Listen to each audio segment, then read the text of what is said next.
Today's video is inspired by this question: what's a random variable? And here is a really nice tweet I found. Well, for starters, it's not random and it's not a variable. What? Very confusing. So this is the thing about random variables. You want to think about them as random numbers, right? It's like the result of a dice roll, could be any number. But at the same time, we want to do math with it. And when you do math, you don't want to have, this randomness lurking around. Like, you want to be able to say, I did a calculation about this random variable, and my cousin in Romania did a calculation with this random variable, and we got the same answer. Saying something like, oh, it's random, could be any number, is kind of antithetical to what we want to do in math. So how do we square these two things? Because we do want to be able to talk about random numbers, and we do want to be able to think about it as a random value. But, very technically speaking, it's not random and it's not a variable. Okay, well then what is it? Let's find out. So this is the example I came up with. I'm going to look at the sum of two fair four-sided dice. So when you roll two four-sided dice, you get a probability space, which I call omega.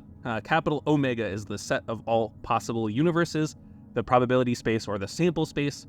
And in this case, it has 16 things in it. Why does it have 16 things in it? Well, the reason is there's 4 possibilities for the first dice, 4 possibilities for the second dice.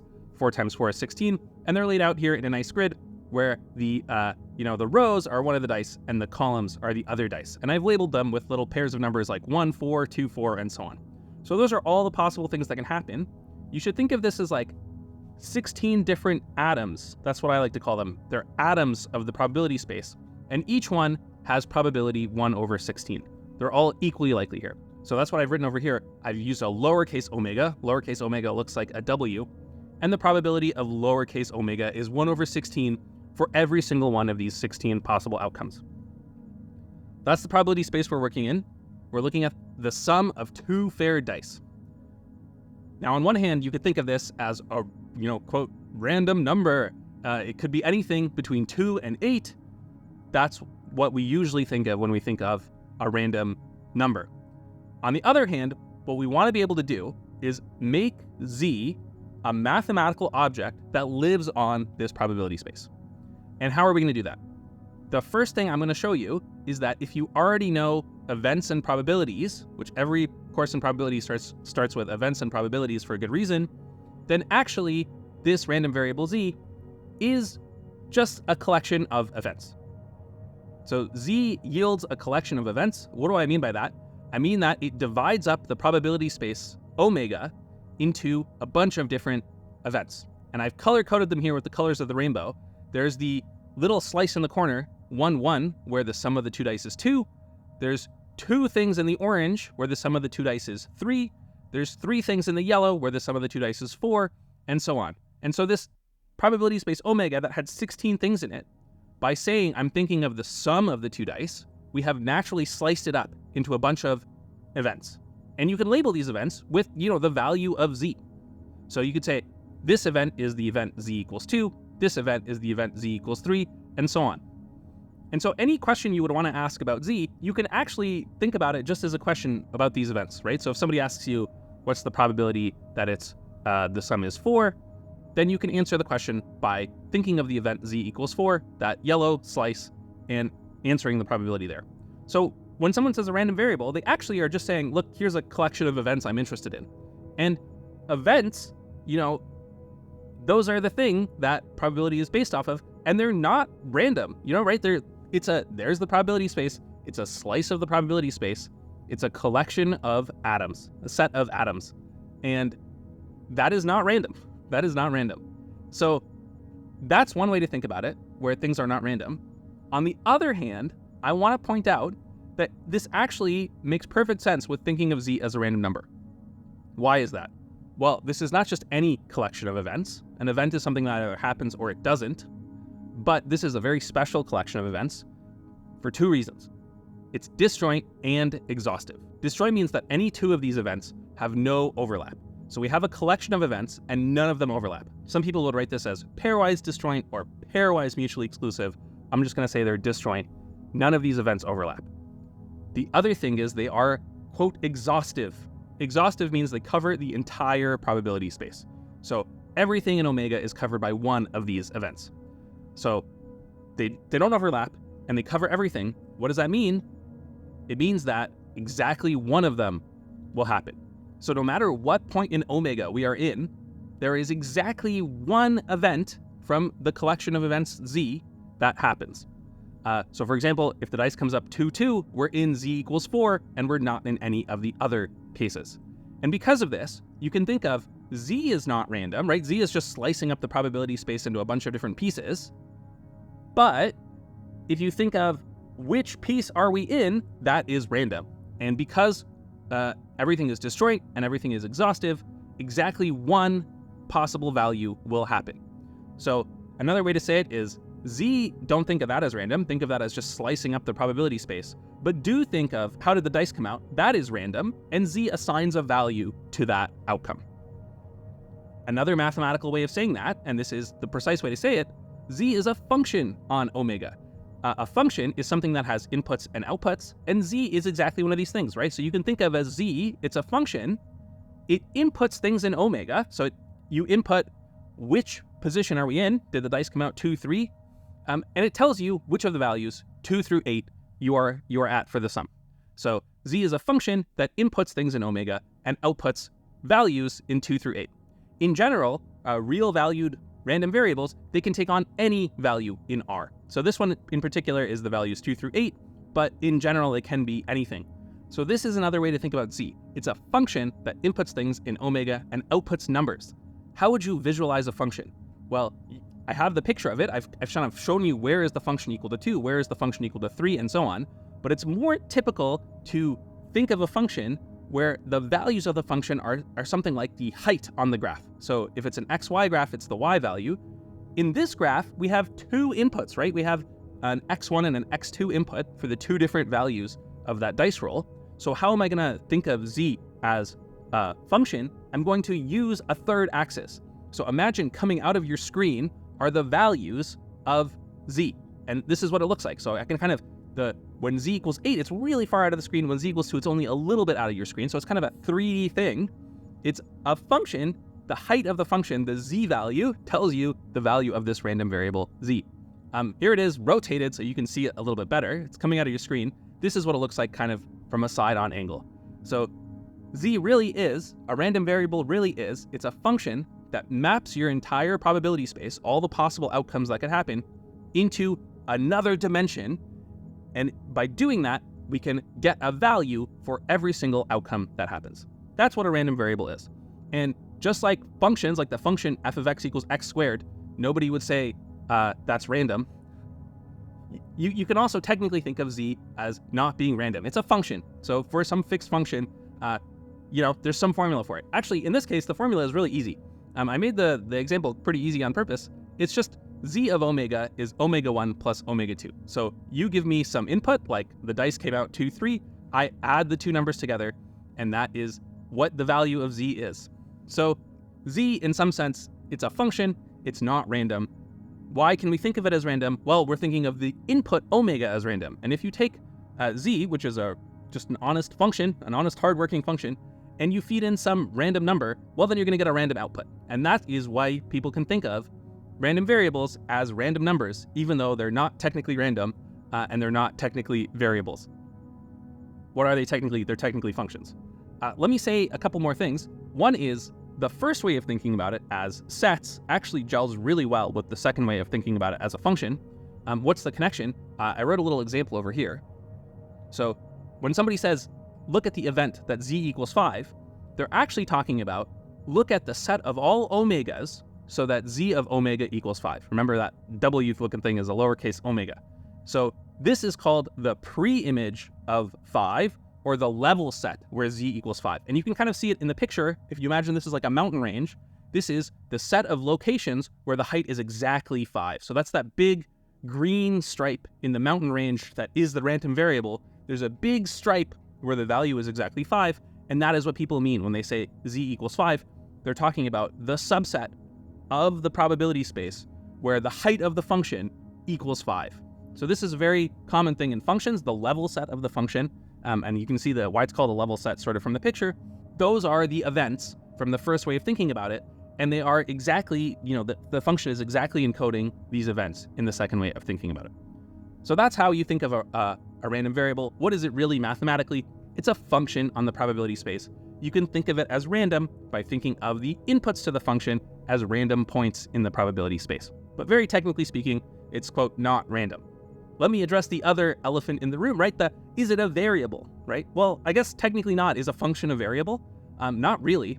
But I want to point out that anything you can do to variables, like add them, subtract them, square them, any operation you would do to a variable, you can do to a function. And for this reason, you can think of this z as a variable. Anything you would want to do to it, you can do. Here is one example. Very often, it's nice to relate one variable to other variables. And here I have z of omega. It's some nasty formula, omega 1 plus omega 2. But omega 1 and omega 2 I can think of as their own functions. So I could say omega 1 is the result of the first dice. I could call that x1 of omega. And x2, that's the result of the second dice. So z of omega equals x1 of omega plus x2 of omega. But this is true for every omega, so why don't I just not write the omegas? Then I have a nice equation that says z equals x1 plus x2. And in this situation, I really am, even though z is a function, I'm thinking of it as a variable, right? The variable z is related to the variables x1 and x2 by z equals x1 plus x2, and everything makes perfectly good sense. It's just that they're not actually variables, they're actually functions. But you can pretend they're variables, you can add them and subtract them and do all sorts of things. And this, I think, is the beauty of probability, right? We hide all the nastiness about the function, and we can just think about the variables and do whatever we want. Okay, so not technically random and not technically a variable, but you can think of it as random and you can manipulate it like a variable. There's one new thing I want to introduce now, which is something new that you can do with random variables that you could not do before. So before we were talking about events and probabilities, and you can take the probability of any event, you can calculate what it is, it's always a number between 0 and 1. When you have a random variable, so you have a function like this, there's something new you can do, which is you can take the average value of that thing. And mathematically, we call the average value the expected value, and we use this letter E for expected value to denote this thing. So the expected value of the random variable z, we draw it like this, E of z, and the formula is sum up over all the points in the probability space, multiply the value, the height of the function, z of omega, times the probability of that atom omega. So it's taking the average height over all the points in the probability space. And in this picture, it really is the average height of this function, right? Imagine this was a mountain range. What is its average height? That is what the expected value of z represents. And in this case, you can kind of see just by looking that it's got to be 5, because the whole thing is symmetric around this height, z equals 5. So the expected value is going to be 5.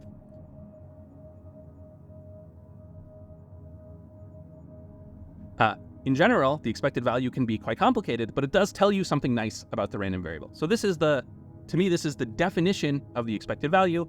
It's the average height, or the average of this function, z, averaged over the entire omega space. And now I want to point out something nice, which is if z equals x1 plus x2, right? If we're treating these things as variables and we have relationships amongst the variables, that can turn into nice properties for relationships amongst the average values of the variables. So in this situation, z of omega is actually x1 of omega plus x2 of omega. So there it is, simplified. And now I can break up the sum into two parts, right? Instead of averaging the x values plus the y values and then averaging over everything, I can average them separately. So here it is, split up. I've averaged the x1 values, I've averaged the x2 values, and now I'm adding them together. And you'll notice that this little sum over here, that's the average value of x1. So what we've shown actually is there's a big simplification. If you want to know the average value of z, you can actually compute the average value of x1 plus the average value of x2.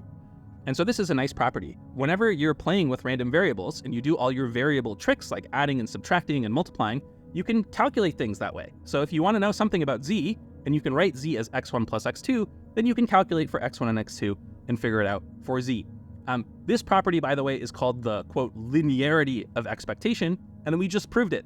All right, let me clarify one more thing, which is something that people commonly confuse. So people often confuse a random variable with a probability distribution, and they're slightly different even though they're very closely related, and that's why I want to specifically call it the difference, probability distribution versus random variable, and talk about the differences. Now, a random variable we've seen now, it's a function on the probability space. So you can think about that at every possible outcome, at every point in the probability space, we assign a value, a z value. And this is what this picture is. It's like a mountain range that assigns a height value to every point in the probability space. Now you might say, this is more information than I actually need, right? The thing I actually care about most often is just these events, z equals 2, z equals 3, z equals 4, z equals 5. And not only do I only care about these events, sometimes I actually just need their probabilities. So I don't even need to know where is it true that z equals 4, like which part of the mountain range is it that z equals 4. Sometimes I just need to know how much of the mountain range is it where z equals 4. What is the probability that z equals 4? And that is what a probability distribution is. You take all the information in the random variable and you condense it down into just like the most important detail that you need, which is the probability of each of the events. In this type of thing, in a discrete probability case like we have here, this is a discrete random variable because it takes the discrete values 2, 3, 4, 5, 6, 7, 8. You can turn it into what is called a probability mass function. So you can take this whole random variable and smoosh it down into sort of like extract all the core details and get this probability mass function, which is also a type of probability distribution. And it looks like this. So a lot of people draw it as a histogram, and it just records the probabilities, that's what's written on the y-axis, of each of these events. And these events are all organized on the x-axis. So 2, 3, 4, 5, 6, 7, 8 are now on the x-axis of this graph, and the probabilities of those events are on the y-axis. So this is the probability mass function for this random variable. And so first of all, don't confuse these two things, right? They are plotting different things in different spaces. In the random variable, the x-axis, the x1 and the x2, is the space omega, right? So the random variable itself is a function on omega. And the heights are the different values of the z. So how tall the mountain is the z value. In the probability distribution, the heights are on the x-axis. Z equals 2, z equals 3, z equals 4. Those are on the x-axis. And now we're just recording how likely they are. What is their probability? So there's two different ways to think about the random variable z. You can either think about it as assigning a value to everything in the probability space. That's the real random variable. And the probability distribution of the random variable is just a recording of the probabilities it takes on different values. I like to think of the probability distribution. It's very useful, but it is really just like a shadow of the full thing. Like it's like you take the entire mountain range and you draw a nice silhouette of it. And sometimes with that silhouette, you can answer the question that you need. But other times you need the full random variable and you want to be able to think about it as its own thing on the probability space omega. So don't mix these up. They're very closely related, and every random variable has a probability distribution, but somehow the probability distribution has condensed away some of the information that was originally in the random variable, and sometimes you need that. One thing you can do is you can calculate the expected value just using the probability distribution. So I'm going to write down the expected value formula for the random variable picture and the expected value for the probability distribution picture so we can compare them. Here they are. So remember, we write the expected value with this E symbol, so the expected value of the random variable z, and here's the formula. And there is the formula we saw before for the random variable, the expected value of z. When it was the random variable, we said, look over all the points omega, that's what that sum is doing, and average the height of this function over all the points in omega using a weighted average with the probabilities. That's what this formula, expected value of z, says. And now if you look at this formula, using the probability distribution, you'll see it looks kind of similar. So it's still a sum, and it's still z times a probability, but we're no longer summing over the omegas. So over here, we were summing over the omegas. We were kind of going around the entire probability space and averaging out the values of z. And over here, we're kind of just summing over the possible values that z can take, right? So the where you're doing the sum is different. Over here, you're summing over the possible z values, and over there, you're summing over the possible omegas. That really is why they're different. And really what we've done is we've grouped together from this sum, we've grouped together all the omegas that have the same z value. So for example, in the case of z equals 5, if you look at the set, there are 4 atoms in the probability space for that green set where z equals 5. So when you're doing the sum over all the omegas, at some point you're going to add up over these 4 atoms. So you're going to get a 5, because z of omega equals 5, times 1 over 16. Then you're going to get a 5 times 1 over 16. Then you're going to get a 5 times 1 over 16. Then you're going to get a 5 times 1 over 16. And you have 4 different things that you have to add up in the sum. You're going to add them up. So 5 over 16 plus 5 over 16 plus 5 over 16 plus 5 over 16. Those all appear in that sum. On the other hand, in this sum, we're just going to add up one single term. So z here will be 5. And the probability is taken from this distribution. So it's taken from the largest bar there, and it has a probability of 4 over 16. So instead of adding up 4 things, we're adding up one thing, and this p-value has already figured out that it's 4 over 16. So here we're going to do 5 times 4 over 16. What am I trying to say? I'm just trying to tell you that this thing and this thing are exactly the same. It's just reorganized how you add things up. In this one, you add up over all the different points in omega, and in this one, you group together things that have the same value of z, and you collect them all into this probability term, and then add up that way. So they're the same formula, just reorganized. It's a good exercise if you're into pure math to explain why these two things are the same mathematically. Okay, here's the $1 million question. Which is more useful? Is it more useful to use this expected value formula, or is it more useful to use that expected value formula? And the answer is, it depends. And this is another good reason why you should know the difference between the probability distribution and the random variable. Sometimes the probability distribution is very useful, and sometimes the random variable is very useful. Some problems, you calculate the probability distribution, and then you finish the problem. Some problems, you have to first work with some random variables and, manipulate them in the right ways, use them as variables in a useful way, and then solve the problem. Let me show you an example of that. Here's the example problem I came up with. The question is very simple. What is the average number of heads that appear in n coin flips? So take a fair coin, 50% chance for heads, 50% chance for tails, flip it n times, and ask, on average, how many heads come up? You might have a good intuition about what the answer to the question is already, but I wanted to compare and contrast 2 different ways to solve it. One thinking in terms of probability distributions, and the other thinking in terms of random variables. And I think this will help you understand the use of random variables. So the first thing to notice is that this is a random variable problem. The number of heads is a random variable. So let's give that a name. Usually we use capital letters. Let's call it capital X. So let X be the random variable for the number of heads. This is a random variable. It could take on any value between 0, 1, 2, 3, all the way up to n.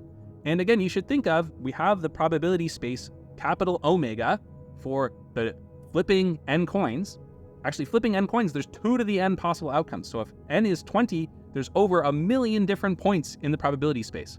And nevertheless, capital X, it's this function that assigns to every single point in the probability space, it assigns a value between 0 and n. And in this case, it's simple. It's just counting the number of heads. So let's see the 2 different solutions that I came up with. Here is the probability distribution solution. So what I'm going to do is I'm going to ask, let's calculate the probability distribution for the random variable x. And that is answering the question, the probability that x equals any number. And this is a very common thing. We use capital X for the random variable. So the probability capital X equals, and we use lowercase x for the specific values. So for some fixed value of lowercase x, like lowercase x equals 2, what is the probability that capital X equals 2? In this situation, you can figure out what it is. It's going to involve a probability tree with like n levels, and you can think about, sequences of heads and tails that have exactly x heads and n minus x tails. You can do some work and figure out, the answer is going to involve this n choose k choosing business. The answer is n choose x times 1 over 2 to the n. And I won't go into the details of exactly how to calculate this. It is possible to do. It is a bit of work, right? You have to figure out how to do this. You have to think about combinations and come up with this formula. That's the probability distribution function for capital X. In this case, because x is a discrete random variable, it's also called the probability mass function. And there it is right there. Now that you know this, you want to calculate the average number. You're going to use that formula that I had before. So here's the formula once again. The expected value of x, it's the sum over all the possible lowercase x values, and then you take lowercase x multiplied by the probability. So over here, I've just copied out the probability. We have lowercase x times the probability. And now the question you wanted to answer is this sum. It's this big sum. Now you have to figure out what it is. And this is tricky. You know, this is a hard-looking sum. You have to add up n plus 1 things, so starting at x equals 0, ending at n, and it's a complicated formula. You have to know some tricks to be able to figure this out. If you do know the tricks, you can manipulate this thing. It's related to the binomial theorem, so there's lots of different ways you can learn, and in upper year math classes, you will learn how to do these kinds of sums. And you can figure out that the answer is, after a bunch of work, so, you know, skipping a lot of steps, the answer is n over 2. Okay, so there we go. We did the solution the probability distribution way. This way was kind of tricky because you needed to know two things. First, you had to get the probability distribution, the probability x equals x. That was a little bit tricky. And then you had to do this crazy sum. That was also tricky. So two tricky things, but you got a nice answer. In contrast to this, I want to show you the pure random variable way of solving this problem. So I call this the random variables only solution. And what you do, you use the fact that random variables can be treated like variables and added and subtracted and combined in all sorts of ways. So instead of thinking of capital X on its own, I'm going to think of capital X as actually being a sum, h1 plus h2 plus ... plus hn. What are these things? They are new random variables. h1 is a new random variable. It's the result of the first coin flip. And h2 is the result of the second coin flip. And all the way up to hn is the result of the nth coin flip. And specifically, h1 is just 1 if the first coin flip was heads and 0 if the first coin flip was tails. So these h random variables are just looking at one specific coin flip out of the sequence of n and counting was it a heads or not. And by relating the random variable x to these random variables h1, h2, all the way up to hn, we're going to find a much simpler solution. This is the beautiful thing about random variables. You can treat them like variables, and by combining them in the right ways, you can do all sorts of incredible calculations. So x equals h1 plus h2 plus ... plus hn, right? The number of heads we get can be broken down as the number in the first flip plus the number in the second flip plus the number in the third flip and so on. And now we can take the expected value of both sides. So the left-hand side is a random variable. We can take its expected value, we get the expected value of x. The right-hand side, by taking its expected value, we can now use the thing that we proved earlier, that the expected value is linear. So the expected value of h1 plus h2 plus ... plus hn, that is the same as doing the expected value of each one individually. So we have this nice equation relating the expected value of x on the left-hand side to the sum of the expected values of h1 plus ... plus expected value of hn on the right-hand side.